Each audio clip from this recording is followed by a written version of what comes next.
হ্যাঁ ঠিকই শুনেছো, ঠিক এই লেভেলেই হাসতে হাসতে আমরা সেদিনকে অ্যাক্সিস মলে ঢুকেছিলাম। তারপরে ইনি পেয়ে গেছে একটা মজার জিনিস, সামনে দাঁড়ালে খুলে যাচ্ছে আবার অটোমেটিক বন্ধ হয়ে যাচ্ছে, কোনো ধরনের ঠেলাঠেলির ব্যাপার নেই, নিজে থেকেই খুলছে নিজে থেকেই বন্ধ হয়ে যাচ্ছে। ওই জন্য ওনার ভীষণ ভালো লেগেছিল।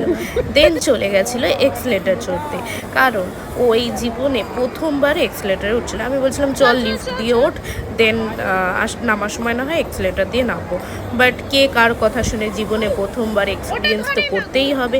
তো দেখো কি সুন্দর স্মুথলি উঠে গেল, যেটা আমার এখনো পর্যন্ত হয় না। আমি সত্যি ওঠার সময় ভীষণ ভয় পাই, কি সুন্দর নেমেও গেল। নামার সময় আমার অতটা ভয় হয় না, কিন্তু ওঠার সময় যেই লেভেলে আমি ভয় পাই এখনও ভীষণ ভয় পাই। দেন দেখো উঠে পড়লো, নেমেও পড়লো নিজে নিজে, বাট নামার সময় হলো আর এক কীর্তি।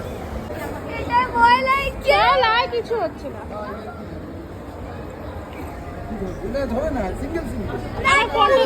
ওদেরকে দেখাতে দেখাতে ওর বাবা আর বৌদি তো নেমে চলে গেল, বাট আমি ওদের দুজনকে নিয়ে ওপরেই থেকে গেলাম, কারণ ওরা নামতে পারেনি।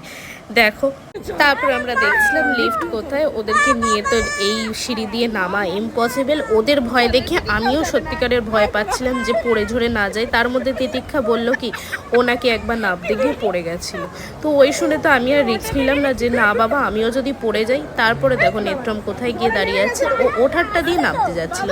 দেন তো ওর বাবা আবার এসে ওকে নিয়ে চলে গেল, বাট তারপরেও শুরু হলো আর এক ঝামেলা।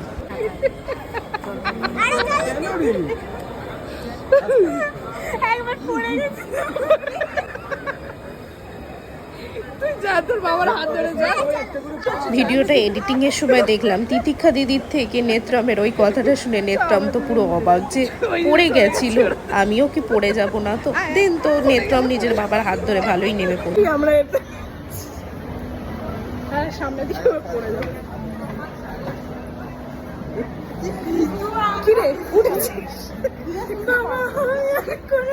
আর কি বই দেখে জুডিও ঘুরে, দেন শপিং করে আর এক্সেলেটারে এক্সপিরিয়েন্স করে দেন বাড়ির দিকে রওনা। এই দেখো নেত্রম কিরকম লাফাতে লাফাতে নামছে। তা লাস্টে একটু আইসক্রিম খেয়ে বাড়ির দিকে। কেমন লাগলো অবশ্যই জানিও কিন্তু।